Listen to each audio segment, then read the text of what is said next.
C'est quoi ton livre? C'est l'histoire de la Caïs avec les papillons blancs. Ouais.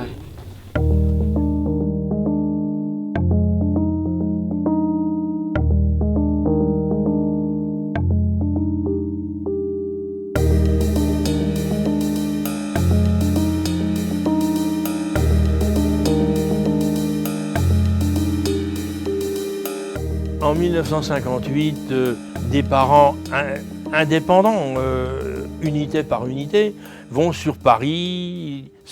Le point commun de ces 9 parents, c'est d'avoir un enfant trisomique.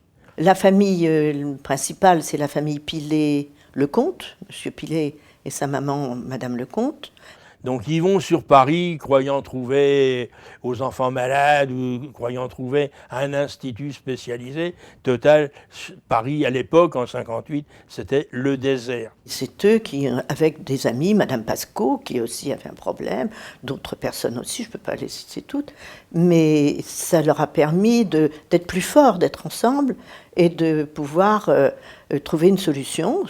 Ils arrivent quand même à avoir une information aux enfants malades qu'il existerait à Lyon, présidé par Maître Malécot, bâtonnier du barreau, un groupe qui avait regroupé un certain nombre de techniciens de la rééducation qui travaillaient en itinérance dans les familles. Ils se sont lancés dans cette aventure, parce que c'était une aventure à l'époque. Vraiment extraordinaire, avec une volonté merveilleuse. Très rapidement, ils sont partis dans une idée très laïque de la même dose d'éducation pour tout le monde dans un lieu commun et pas de privilèges.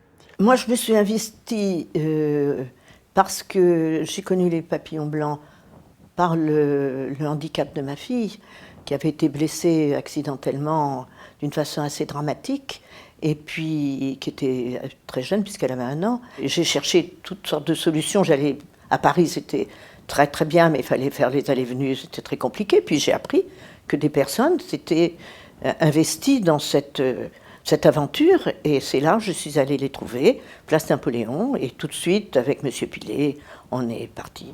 Ils ont été voir René Schmitt, député maire de Cherbourg, qui était à cette époque-là secrétaire d'État. Et lui a tout à fait admis la position du départ en disant écoutez, pour vous prouver que je suis tout à fait d'accord avec vous, je mets un local municipal à votre disposition. Et donc on a eu en dessus du bureau d'aide sociale, parce que ça ne s'appelait pas le CCAS à l'époque, mais ça s'appelait le bureau d'aide sociale, en dessus on a eu 12 mètres carrés de pièces pour réunir les 9 premiers enfants. La presse a commencé à parler de nous, et nous étions à Pâques 1959, et à la rentrée d'octobre 1959, c'était plus 9 enfants qu'il y avait, mais c'était 35. Il fallait s'agrandir et trouver quelque chose qui soit possible, d'abord intéressant pour les résidents, et puis qui soit possible d'acheter, de trouver des terrains ou des bâtiments. Et tout ça s'est fait toujours avec la volonté de M. Pilet, de sa maman et de M. Picquenot, qui fut président par la suite. Nous avons réussi à acheter un hôtel désaffecté, place Napoléon. Tout ce que nous avons fait pour trouver des sous, ça a commencé déjà quand l'association était place Napoléon. On allait vendre des brioches, on vendait des fleurs, on faisait des tournois de cartes pour avoir de l'argent. Et là, on a pu accueillir les 35 jeunes. Des familles étaient meurtries d'avoir un problème comme celui-là. Le handicap n'était pas encore à la portée de tout le monde, c'est-à-dire à la portée de tout le monde. C'est pas tout à fait ça. Tout le monde ne connaissait pas le handicap. Et au contraire, ils étaient inquiets quand ils voyaient quelqu'un qui était handicapé. Et donc les parents n'étaient pas très favorables à nous donner leurs enfants. Et puis, quand ils se sont rendus compte de ce qui se passait à l'établissement, ils ont trouvé ça formidable. Et au contraire, ils étaient les premiers à venir auprès de nous. Entre 58 et 61, une campagne de presse où on parlait quasiment des papillons blancs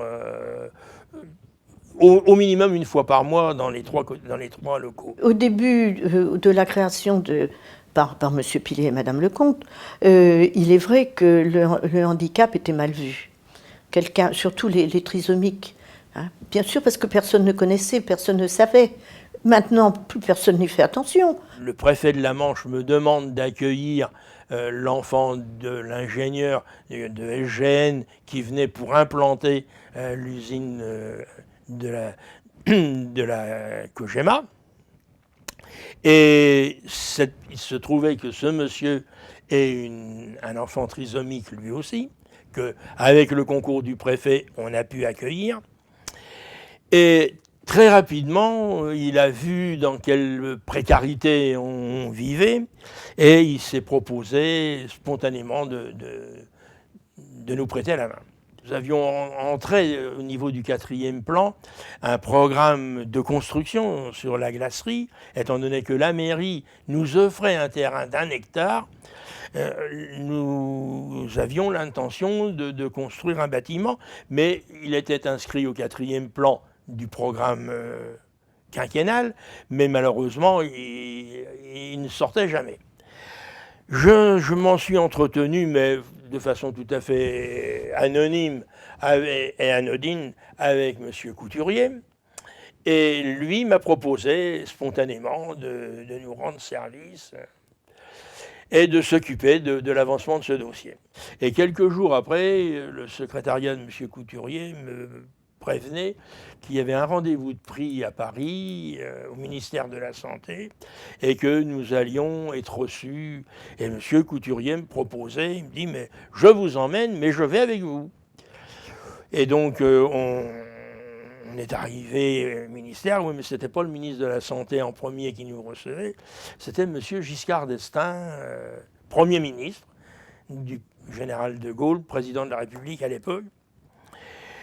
Et à ma grande stupeur, les deux hommes se tutoyaient. Là, ça a été très vite, en 3 ou 4 mois. Le dossier qui avait végété pendant 18 mois dans les couloirs administratifs, en quelques mois est sorti de terre. Et notre premier projet, qui était un projet de 48 millions de l'époque, à la sortie du ministère, il s'est transformé en programme de 480 millions, toujours des francs de l'époque, avec mission au maire de la glacerie d'exproprier une quinzaine d'hectares autour de l'hectare que la municipalité nous avait offert. Fin 1968, on prenait possession des premiers locaux, parce qu'on était tellement pressés que le chantier des voiries n'était pas terminé. Tout a été terminé en 1969. C'était un bel établissement au début, maintenant ça commence, ils vont restructurer tout ça, ça va être très bien, de nouveau, mais puis plus moderne. Mais pour l'époque, on aurait presque pu dire que c'était un établissement pilote, hein, oui. C'était vraiment très très très bien, et surtout avec des gens qui étaient là, plein de courage, mais avec des idées passionnées. C'était tout le monde était, le personnel, tout le monde se donnait la main. C'était une grande famille. De 1958 à 1990, les parents et les 4 amis de l'époque avaient créé des structures de façon relativement exponentielle, puisqu'ils avaient quasiment tout créé, le centre Jean Itard, de 1958 à 1990, sur le site ici de la glacerie et quelque part dans Cherbourg. En 1990, il s'avère qu'on rencontre, comme beaucoup d'associations en France à l'époque, une crise économique et une crise financière, puisque le CAT de l'époque avait des activités commerciales qui se sont avérées déficitaires de façon importante, ce qui fait que l'association Papillon Blanc s'est retrouvée dans une situation économique un petit peu tendue. À ce moment-là, les parents qui étaient très mobilisés pour l'avenir de leur structure et l'avenir de leurs enfants se sont à nouveau remobilisés et ont demandé conseil et aide à une association qui s'appelle l'Anaïs, dans l'Orne, qui est venue en gros à Cherbourg donner un coup de main à restructurer les papillons blancs et fondamentalement, en 91, par un arrêté préfectoral et la modification des statuts, en 91, les papillons blancs sont devenus l'ACAIS. L'IME donc accueille 169 jeunes qui sont répartis sur 4 pôles. Donc il y a le pôle polyhandicap, le pôle autiste, le pôle pré-professionnel et professionnel et le pôle éducatif.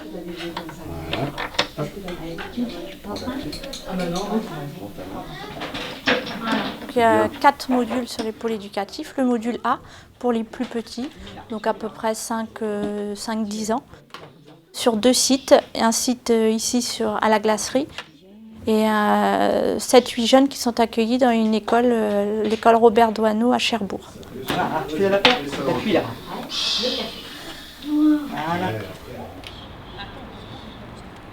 Les jeunes qui sont accueillis dans cette classe bénéficient de temps commun avec le reste des élèves, que ce soit sur les temps de récréation ou les temps des repas, mais également il y a des projets en commun, que ce soit des projets d'art plastique ou théâtre.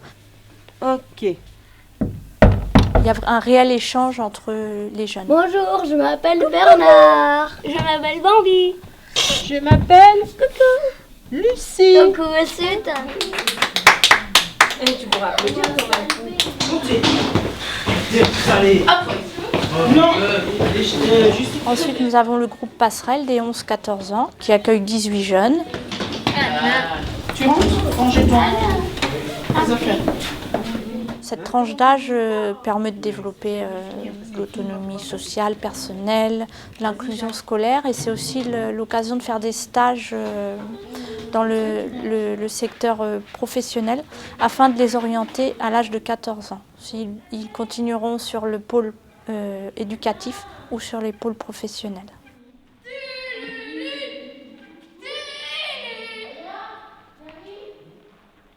C'est un géant. Ouais. Donc Adrien, on va continuer, on va reprendre en fait. Ensuite, nous avons le module C. Donc le module C, c'est les 15-18 ans. Oh oui. Là, ce sont renforcer les besoins, l'autonomie acquise auparavant et surtout des besoins spécifiques liés à l'adolescence. Alors Mathilde, on fait ton M.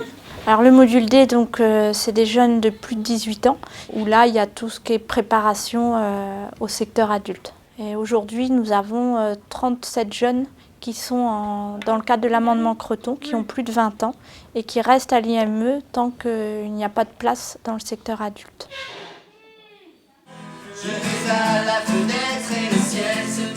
Le pôle polyhandicap, on connaît sous le nom de la Maison de Lily. Donc cette structure a été inaugurée en 2008. Ce pôle accueille 27 jeunes polyhandicap d'accueil, que ce soit de l'internat, du semi-internat. Et la spécificité de ce pôle, c'est qu'il y a de l'accueil temporaire pour 8 jeunes.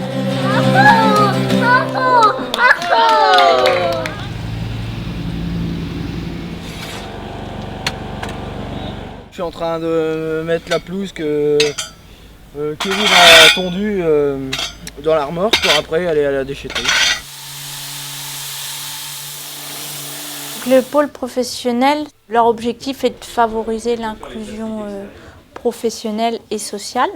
Donc il y a développé tout ce qui est autonomie, socialisation, ils ont de l'école aussi. Là, le point 2, numéro 2, c'est bien. Voilà, tu peux essayer, puis après tu peux commencer. C'est aussi là où ils apprennent tout ce qui est compétences techniques à travers des ateliers techniques tels que menuiserie, ferronnerie, restauration, espace vert.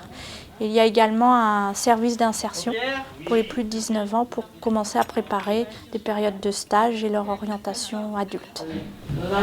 Là. La fille fait.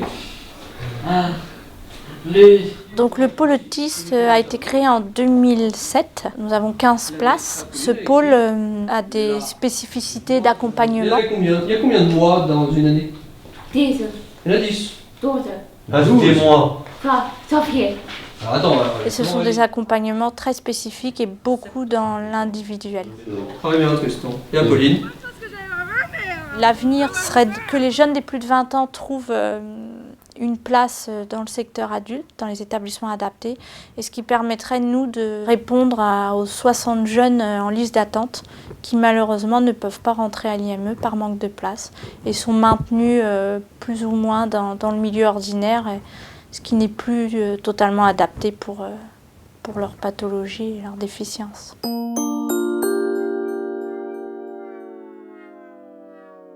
Donc, le CESAD a été créé en 1989 pour accompagner 50 jeunes. Ensuite, donc c'était le premier agrément qui a été donné. Le CESAD était rattaché à l'IME, mais avec un agrément spécifique CESAD. Donc pour 50 jeunes de 6 à 20 ans. En 2001, l'agrément a été revu et on a bénéficié d'une extension qui a permis de porter le nombre de jeunes suivis au CESAD à 95. Ensuite, avec la signature du CEPOM en 2011, on a encore bénéficié d'une extension. Et donc aujourd'hui, on accompagne 110 jeunes. CESAD, ça veut dire Service d'éducation spécialisée et de soins à domicile. Donc en fait, au niveau du CESAD, il y a 25 salariés qui accompagnent les enfants à domicile, c'est-à-dire sur leur lieu de vie. Il y a des éducatrices spécialisées, des psychomotriciennes, des orthophonistes, des psychologues. Le but, c'est d'accompagner les enfants dans leur vie quotidienne, à domicile, à l'école, sur les activités de loisirs qu'ils peuvent avoir dans les associations, les clubs sportifs, et de les aider à s'autonomiser au maximum pour pouvoir arriver dans une vie d'adulte la plus autonome possible. Alors un exemple assez représentatif qu'on peut avoir, c'est l'intervention d'une éducatrice spécialisée auprès d'un jeune. Alors pas un petit enfant, hein, mais un jeune qui commence déjà à être assez autonome. Un des buts, je vous ai expliqué, c'était l'autonomisation. Donc on les accompagne pour apprendre à prendre le bus tout seul. Les éducatrices spécialisées interviennent sur l'école, mais on vient pas on laisse les enseignants dans leur travail. Nous, on n'est pas là pour faire de l'enseignement scolaire. Par contre, on vient en appui sur le temps scolaire et notamment si on constate qu'un enfant a des difficultés en maths, on ne va pas venir faire des exercices de maths avec lui, mais on va aider sur l'apprentissage du calcul, des mathématiques et du comptage en utilisant du concret. Donc, par exemple, l'argent. On aide un enfant à utiliser l'argent, à compter, à savoir quand il va acheter une baguette, combien il doit donner et combien doit lui rendre la boulangère. Mais on ne fait pas des mathématiques pures. On est vraiment on ramène les choses sur le concret et la vie quotidienne. Depuis le mois d'août, on a un agrément pour suivre les enfants de 0 à 20 ans.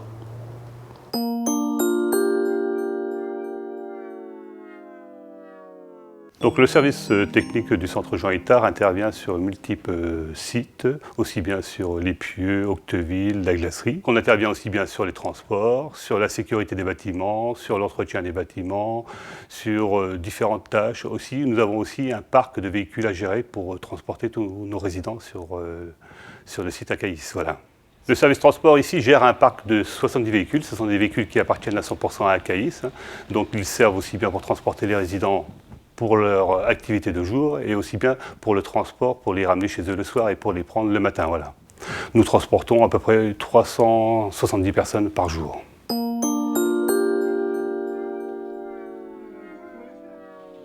Alors, la masse a été créée en 1980 pour 25 personnes, mais pas ici au départ. C'était dans des bâtiments de l'IME. L'agrément a été augmenté en 1988 et donc le bâtiment ici a été construit pour accueillir 40 personnes.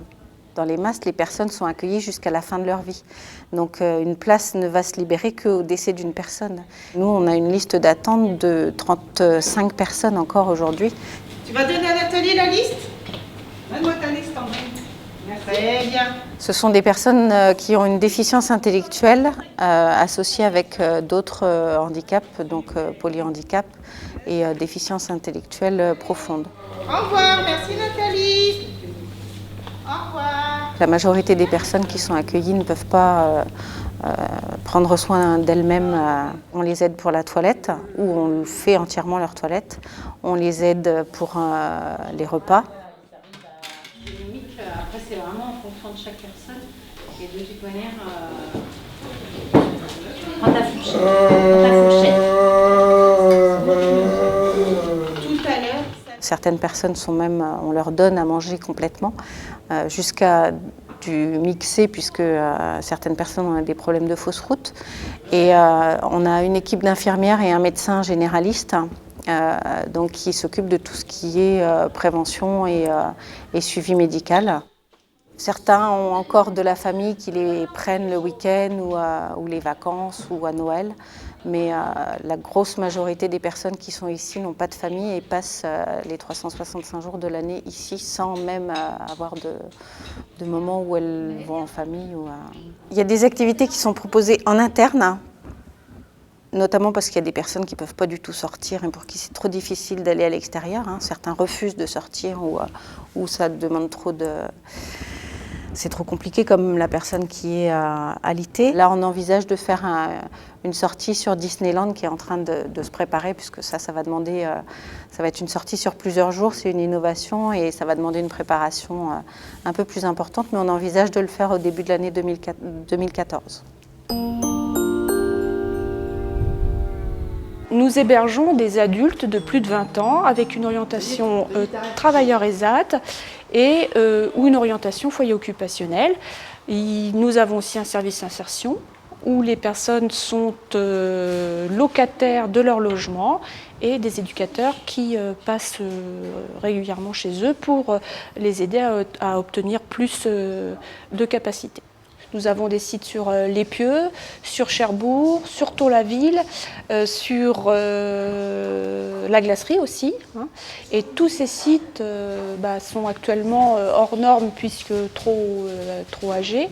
Et tous les sites vont être structurés architecturalement. Selon leur degré d'autonomie et leur capacité à vivre seul ou en collectif, nous proposons plusieurs lieux d'accueil.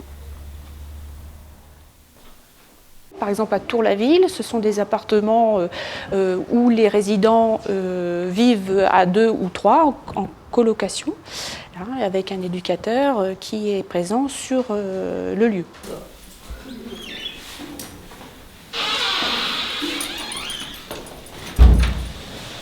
Pour habiter à la Noé, il faut un degré d'autonomie assez élevé puisque les résidents doivent faire leurs repas eux-mêmes, être autonomes aussi au niveau des transports et donc il y a moins d'encadrement aussi. Ici à la Renauderie, c'est plutôt des gens qui sont moins autonomes, qui ont besoin de plus d'encadrement.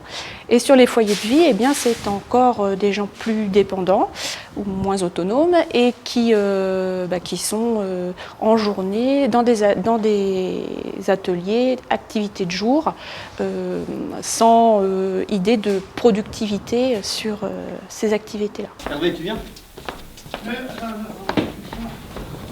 Le rôle du foyer en activité de jour, c'est bien de maintenir, voire développer des capacités motrices, des capacités cognitives, et puis ne pas laisser les personnes sans activité et donc voir leurs capacités s'amoindrir.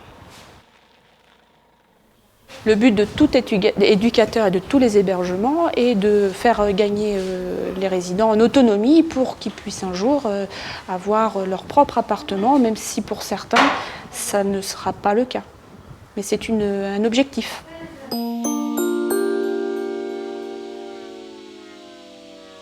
L'ESAT a été créé en 1973. Il a, si on compte bien, 40 ans cette année.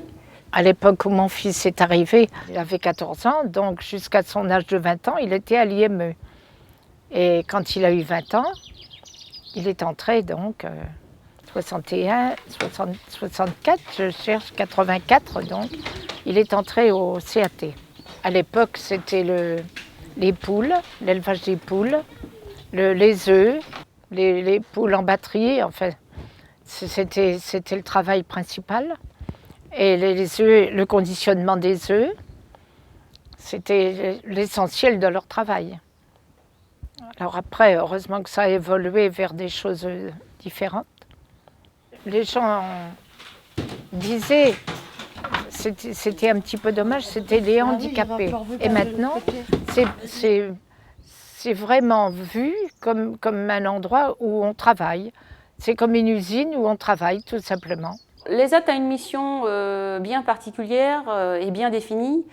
Il s'agit d'accueillir des travailleurs dans le cadre du travail adapté, c'est-à-dire de leur proposer des activités de production adaptées à leurs compétences et à leurs aptitudes, et de leur dispenser en parallèle des activités ou des temps de soutien socio-professionnel pour leur permettre un mieux-être au travail, mais aussi un mieux-être dans leur vie sociale, comme tout à chacun.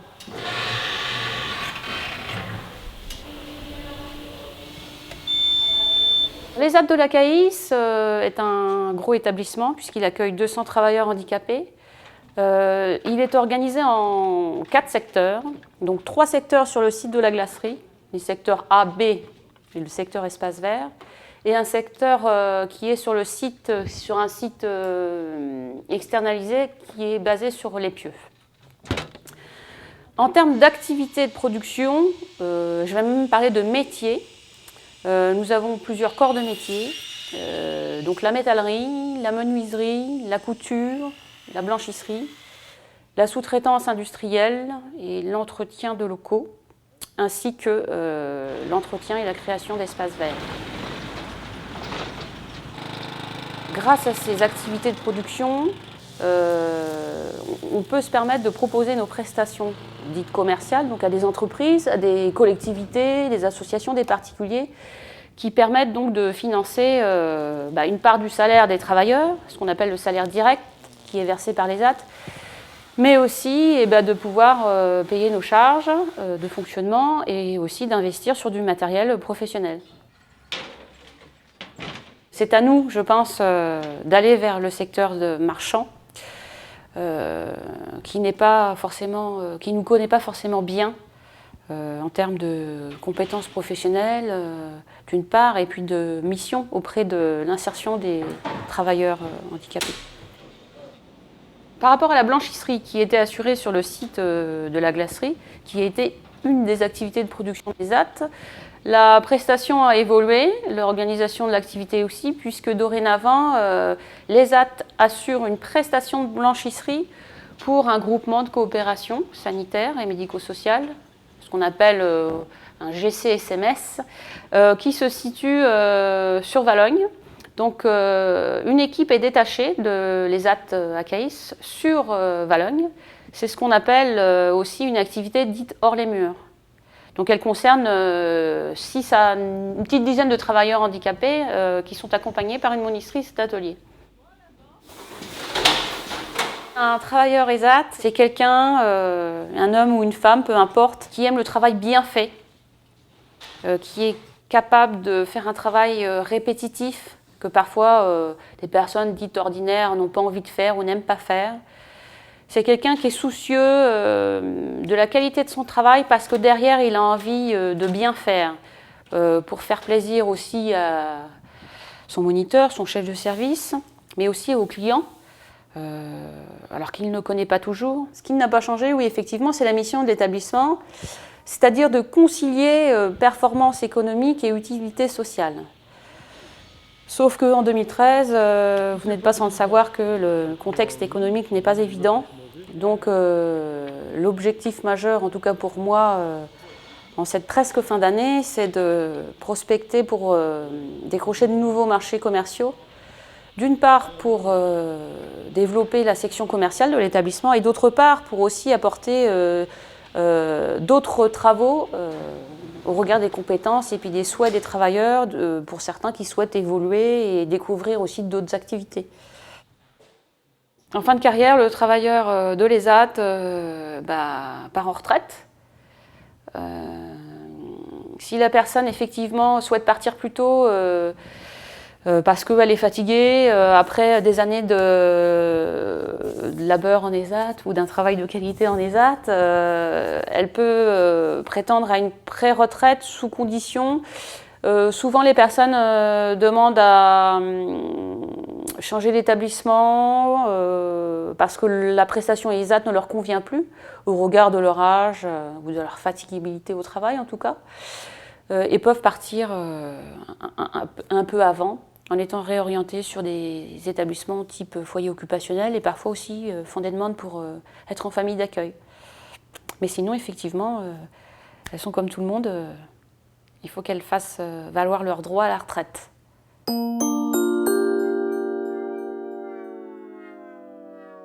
On a observé que depuis plusieurs années, une belle partie du patrimoine de l'association n'était plus aux normes. Alors, plus aux normes, ça veut dire quoi?